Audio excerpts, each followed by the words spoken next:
performance, but also because he landed an elbow midway through the fight. All right, so my problem with boxing is the same problem that a lot of you watching this right now have with boxing. Okay, so you guys just saw the clip with the illegal elbow, right? Guess what else I found? There's some other things that they haven't talked about. When everybody tally up the scorecards, when everybody give their opinion, there's some other things, and I'm going to show you guys some shots you probably missed. And this is why we know that Francis was robbed. Everybody knows and everything, but it's some other shots besides the illegal elbow, besides the knockdown as well, guys. So check this out, man. If Francis had a win in there and threw that illegal elbow, what would everybody have said? See, he's unprofessional.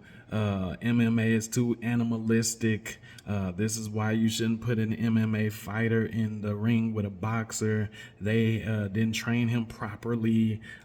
He doesn't know the rules yet. How could you put the top MMA guy up to an elite boxer like Tyson Fury? But who was the one that actually threw the illegal elbow? Was it the MMA fighter who you would expect to, by reflex, throw some type of elbow or a kick or something accidentally, right? No, it was the boxer, the top level elite gypsy king that nobody can beat and all of that extra stuff. When he won, he looked shocked as hell. When he won by split decision, his entire family, his entire side of the ring looked shocked as hell. The world is shocked as hell. It's literally nobody other than racists and people that work for the boxing, federation or whatever you want to call it, that says Fury won. Like, even the dude that he's supposed to fight next, Usyk, he's looking like, I really don't want to fight this dude no more. Like, after he just got his butt towed up by an MMA fighter, guys. But as always, man, when you're going up against the top guys and there's a lot of money involved and everything, your best just isn't enough sometimes. So there's going to be a lot of people that say, oh, well, the knockdown was a slip. There's going to be a lot of people that say, Tyson wasn't himself tonight. Okay, well, check this out. When people were saying that about Deontay Wilder fighting Tyson and everything, everybody was like, I don't want to hear that. You know what I'm saying? Oh, well, you should have got some sleep. Oh, well, you shouldn't have wore that dang old costume when you came out, right? So nobody wanted to hear anybody else's excuses. So all I ask is be fair. We can't even say be fair because who judged those damn scorecards? And this is why I stopped watching boxing a long time ago. This is why I stopped watching football, NFL a long time ago, when I noticed that people, like, the money is what really matters over this stuff, and it's not really about the talent or the skill no more, about the warrior, you know what I'm saying, like the actual competition. When I noticed that, it just started drowning things out, and I started being like, not getting interested in anymore. But a couple months ago, that's why I created this channel. It started to look up again. Things started to look like they were going back in the right direction. But as you can see now, boxing is still corrupt. It's still jacked up. Francis Ngannou definitely won that fight. I ain't too mad because unless he rolled him out of there in a dang on gurney or something like that in an ambulance, if it went to decision, we already knew. Because boxing would be obsolete. Boxing would be irrelevant, like everybody was thinking before, if they gave him the win by decision. They wouldn't be able to promote another fight when they got all these other boxing fights coming up soon, right? So they had to. So all props to Francis Ngannou for like shocking the world and doing more than anybody thought that he would ever freaking do, right? So, but listen, check this out. Why do you think the so-called Gypsy King, Tyson Fury, didn't want a rematch clause? Man, he been studying Francis.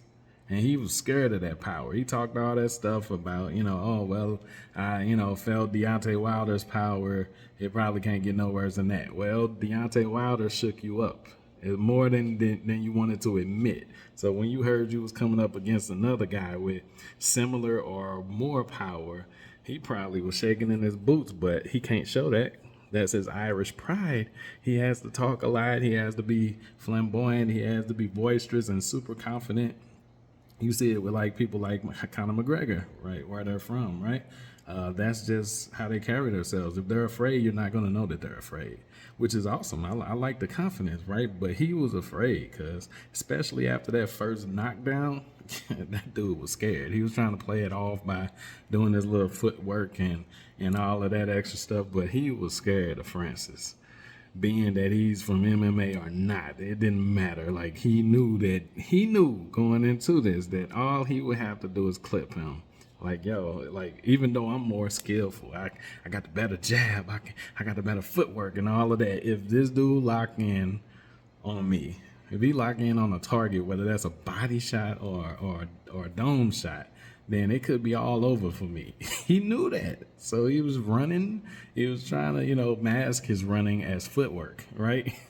But no, he was just running though, y'all. Like it was just plain like legitimate running. Like it wasn't footwork. It wasn't fancy. I wasn't impressed. Nobody was impressed with his footwork in this fight. He was afraid. And he had right to be afraid.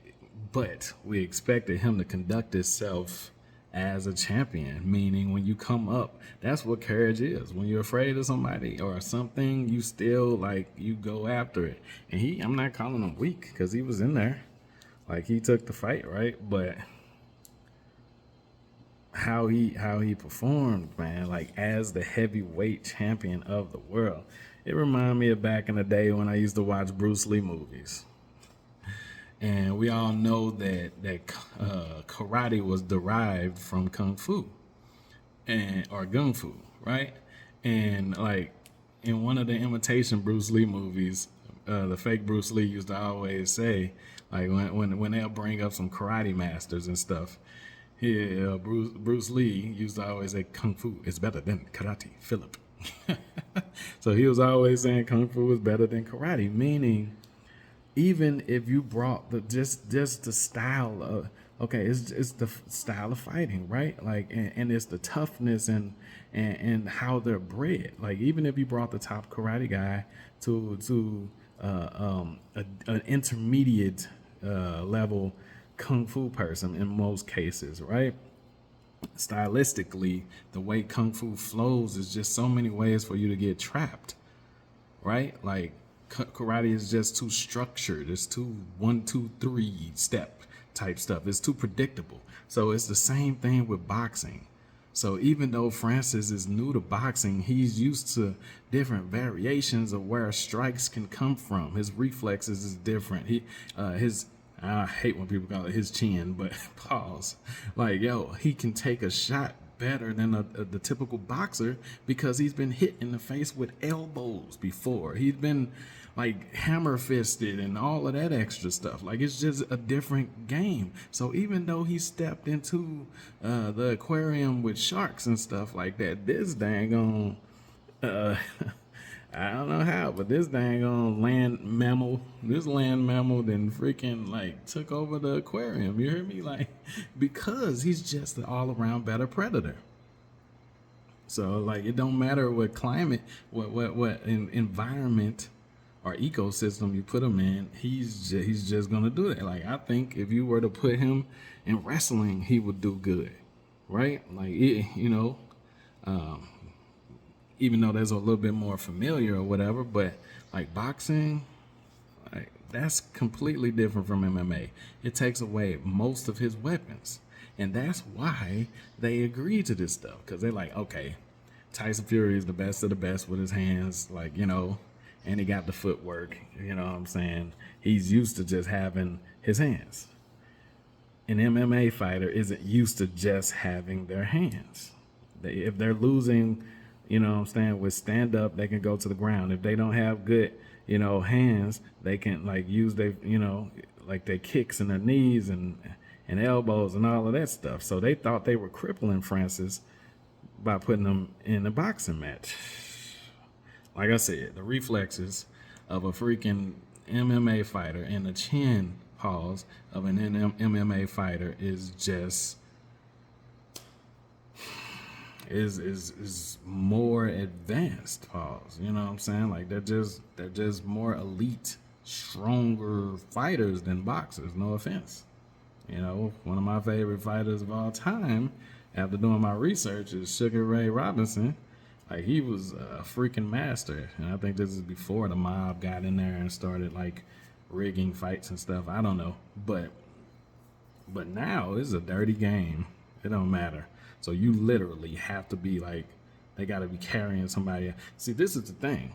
They're not going to agree to a rematch with Francis. They're going to mask it, make it sound, oh, well, it wouldn't make sense on paper. Yes, it would. People would love to see the rematch. People would pay like hella money, even though he got robbed this time. People still will pay. Why? Because of the curiosity. And what I mean by that, okay, well, we know that Francis, okay, this is his outing, his first outing. But check this out. Since y'all robbed him like that from going to decision and he know he won, guess what's going to happen? He's going to put that dude in a hospital. Tyson Fury will go to the hospital, like, or worse, if they do a rematch, because this time he's not going to let it go to decision. Y'all talk about him not letting his hands fly. He was trying to box. He was trying to be kind and be from y'all world and everything like that. But if you want him to come out like the animal, okay, give him the rematch. Because you see Tyson came out swinging off ass like the animal, trying to like throw Francis off. But that's where he's from. He's from like Cyril Gane, all of them that he fought. Dos Santos, they come out like monsters. You think Tyson was like impressing him by coming out swinging off ass and stuff? Like, no, that didn't do nothing. And when he realized that didn't hurt Francis, he was like, oh, snap. And then he started trying to do his, like, regular fancy footwork boxing, and then got his butt handed to him. Like, the whole fight he was losing, right? Like, dog, he lost that, right? Like, tell me in the comments what y'all think. Like, don't be biased. Don't be racist and just go with him because you're from wherever he's from, or don't like Africans or black people or something like that. Be honest, like, just as a standpoint of a real fight fan, like, just technically, like, throw out the scorecards and all of that bull crap. Like, who won that fight? You hear me? Like, now some of you guys might be drawn away from boxing for a while after seeing something like that. Like, we've been having upsets after upsets. We had what's his name? Earl Spence disappointed everybody, versus Terrence Crawford and all of that. So like it's just not been looking too good in boxing. You know what I'm saying? And this was one of the biggest events for both industries, for both leagues. But he lost that. Tyson lost that, y'all. And you lying if you say otherwise.